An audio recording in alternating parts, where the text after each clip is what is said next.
అందరికీ నమస్కారం.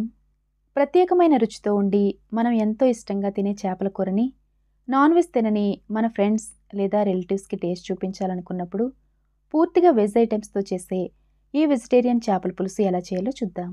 మసాలా కోసం స్టవ్ మీద చిన్న కడాయి పెట్టి 1 స్పూను ధనియాలు, అర స్పూను జీలకర్ర, 1 స్పూను ఆవాలు వేసి మంట లో ఫ్లేమ్‌లో ఉంచి కొంచెం పచ్చిదనం పోయే వరకు మాడిపోకుండా వేయించాలి. ఇప్పుడు స్టవ్ ఆఫ్ చేసి పూర్తిగా చల్లారిన తర్వాత మిక్సీలో వేసి మెత్తగా గ్రైండ్ చేసుకోవాలి. దీన్ని ఒక ప్లేట్లో తీసుకొని దీనిలో ఉండే ఫ్లేవర్ పోకుండా మూత పెట్టుకుని పక్కన పెట్టుకోవాలి. తర్వాత 10 వరకు వెల్లుల్లి రెబ్బలు, చిన్న అల్లం ముక్క, ఒక పెద్ద సైజు ఉల్లిపాయని కట్ చేసిన ముక్కలు వేసి దీన్ని కూడా మెత్తగా గ్రైండ్ చేసి పక్కన పెట్టుకోవాలి. ఇప్పుడు ఒక గిన్నెలో బియ్యం కడిగిన నీళ్లు తీసుకొని ఇందులో 2-3 స్పూన్ల వరకు కళ్ళుప్పు వేసుకోవాలి. ఇప్పుడు 2 అరటికాయలు తీసుకొని మరీ మందంగా కాకుండా కొంచెం పల్చగా తొక్క తీసేయాలి. వీటిని చేప ముక్కల్లాగా కూరలో వేసి ఉడికిస్తాం కాబట్టి తొక్కని మరీ ఎక్కువ తీసేస్తే ముక్కల చుట్టూ సపోర్ట్ ఉండక కూరలో వేసినప్పుడు విరిగిపోయే అవకాశం ఉంటుంది. అందుకే కొంచెం పల్చగా తొక్క తీసి ముక్కలు కొంచెం మందంగా ఉండేలా కట్ చేసుకోవాలి. తర్వాత చేప ముక్కల్లా అనిపించడం కోసం మధ్యలో చిన్న హోల్ చేసుకోవాలి. ఇలా హోల్ పెట్టకుండా కూడా చేసుకోవచ్చు, కానీ పిల్లలకి చూడ్డానికి ఫిష్ ముక్కల్లాగా ఉండి ఇలా అయితే సరదాగా ఉంటుంది కాబట్టి ఇలా చేస్తున్నాను.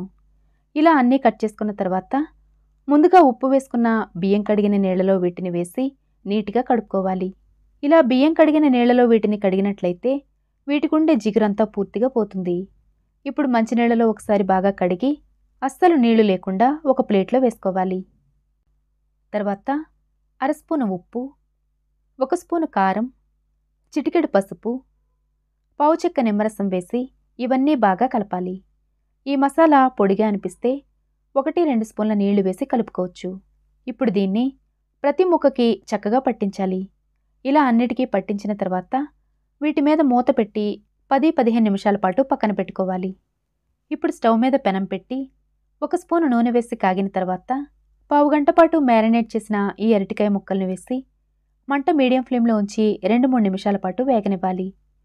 అన్ని ముక్కలకి మంట తగిలేలా పెనాన్ని అటు ఇటు కదుపుతూ ఉండాలి. ఇప్పుడు 1 స్పూను నూనె వేసి ఒకవైపు వేగిన తర్వాత రెండో వైపు కూడా టర్న్ చేసి వేయించాలి. ఇవి బాగా ఉడికితే మాత్రం కూరలో వేసినప్పుడు విడిపోతాయి కాబట్టి ఇవి కొంచెం గట్టిగా బిగుసుకునే వరకు మాత్రమే వేగనివ్వాలి. ఇలా వేగిన వీటిని ఒక ప్లేట్లో తీసుకుని పూర్తిగా చల్లారనివ్వాలి. ఇప్పుడు స్టవ్ మీద గిన్నె పెట్టుకుని 5-6 స్పూన్ల వరకు వేరుశనగ నూనె వేసి నూనె కాగిన తర్వాత 10-15 మెంతి గింజలు, కొద్దిగా కరివేపాకు వేసి ఒకసారి కలపాలి. ఇది అరటికాయతో చేసే కూర కాబట్టి మెంతులు గ్రైండ్ చేసి వేయకుండా ఇలా తాలింపులో మాత్రమే వేసుకోవాలి. ఇవి వేగిన తర్వాత గ్రైండ్ చేసి పెట్టుకున్న ఉల్లిపాయ పేస్ట్ కూడా వేసి ఇందులో పచ్చిదనం లేకుండా కలుపుతూ వేయించాలి. ఈ పేస్ట్ ఇలా చక్కగా వేగిన తర్వాత రుచికి సరిపడా ఉప్పు వేసి చాలా సన్నగా కట్ చేసిన 2 టమాటాల ముక్కలు వేసి ఒకసారి కలిపి మూత పెట్టి మంట లో ఫ్లేమ్లో ఉంచి మెత్తగా అయ్యే వరకు మగ్గనివ్వాలి. ఇవి ఇలా చక్కగా మగ్గిన తర్వాత ఒకసారి కలిపి కొద్దిగా పసుపు, తినే కారాన్ని బట్టి 2 స్పూన్ల వరకు కారం వేసి అర నిమిషం పాటు వేయించాలి. తర్వాత చిన్న నిమ్మకాయ సైజంత చింతపండుని కడిగి నానబెట్టి తీసిన రసం వేసుకోవాలి. ఇందులో కూరకి కావలసినంత గ్రేవీని బట్టి నీళ్లు కూడా పోసి ఒకసారి కలిపి నీళ్లను బాగా మరగనివ్వాలి. నీళ్లు ఇలా మరగడం స్టార్ట్ అవగానే గ్రైండ్ చేసుకున్న మసాలా పొడి వేసి ఒకసారి కలిపి వేయించి పెట్టుకున్న అరటికాయ ముక్కలు, 2-3 పచ్చిమిర్చీలను కట్ చేసిన ముక్కలు, కొద్దిగా కరివేపాకు వేసి ఒకసారి కలిపి మూత వేసుకోవాలి. మూత నేరుగా కాకుండా కొంచెం పక్కకి వేసుకుంటే అరటికాయ ముక్కలు మరీ ఓవర్గా కుక్ అయిపోకుండా ఉంటాయి. ఈ మసాలా పులుసులో ఈ ముక్కలు చక్కగా ఉడికే వరకు 7-8 నిమిషాల పాటు మంట లో ఫ్లేమ్లోనే ఉంచి ఉడికించాలి. ఈ స్టేజ్లో ఉప్పు లాంటివి చెక్ చేసుకొని అడ్జస్ట్ చేసుకోవచ్చు.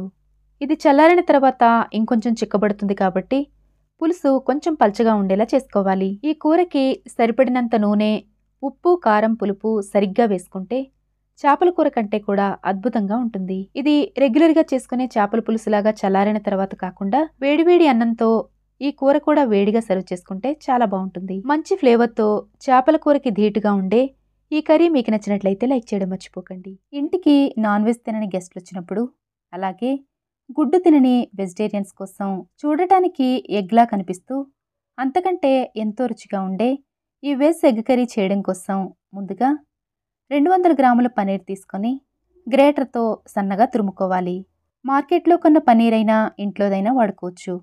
తర్వాత మెత్తగా ఉడికించిన 2 మీడియం సైజు బంగాళదుంపలను కూడా సన్నగా తురుముకోవాలి. తర్వాత ఈ తురుములో పావు స్పూను ఉప్పు వేసి చాలా మెత్తగా అస్సలు పలుకులు లేకుండా చేత్తో బాగా మ్యాష్ చేసుకోవాలి. ఇప్పుడు ఇందులో నుండి గుడ్డు పైన ఉండే వైట్ పార్ట్ కోసం ముప్పావు వంతు, అలాగే లోపల ఉండే ఎల్లో పార్ట్ కోసం పావు వంతు సపరేట్ చేసుకోవాలి. ఇప్పుడు ఈ పావు వంతులో కొద్దిగా పసుపు వేసి అంతా బాగా కలపాలి. ఇది బాగా కలిపిన తర్వాత గట్టిగా ఒత్తుతూ చిన్న చిన్న ఉండలు చేసి పక్కన పెట్టుకోవాలి. తర్వాత గుడ్డు పైన ఉండే వైట్ పార్ట్ చేయడం కోసం దీనిలో పావు కప్పు వరకు కార్న్ఫ్లోర్ వేసి అస్సలు పలుకులు లేకుండా బాగా మెత్తగా కలుపుకోవాలి. పన్నీర్లోనూ ఇంకా బంగాళదుంపల్లో ఉండే తేమను బట్టి కార్న్ఫ్లోర్ ఎక్కువ తక్కువ పట్టొచ్చు. బైండింగ్ సరిగా చేయకపోతే ఇవి నూనెలో వేసినప్పుడు నూనెలో చీదేసి విడిపోయే అవకాశం ఉంటుంది కాబట్టి పిండి జాగ్రత్తగా కలుపుకోవడంతో పాటు ఈ ఉండని లోపల పెట్టి సీల్ చేసేటప్పుడు లోపల గాలి ఏమీ లేకుండా గట్టిగా ఒత్తుతూ సీల్ చేసుకోవాలి.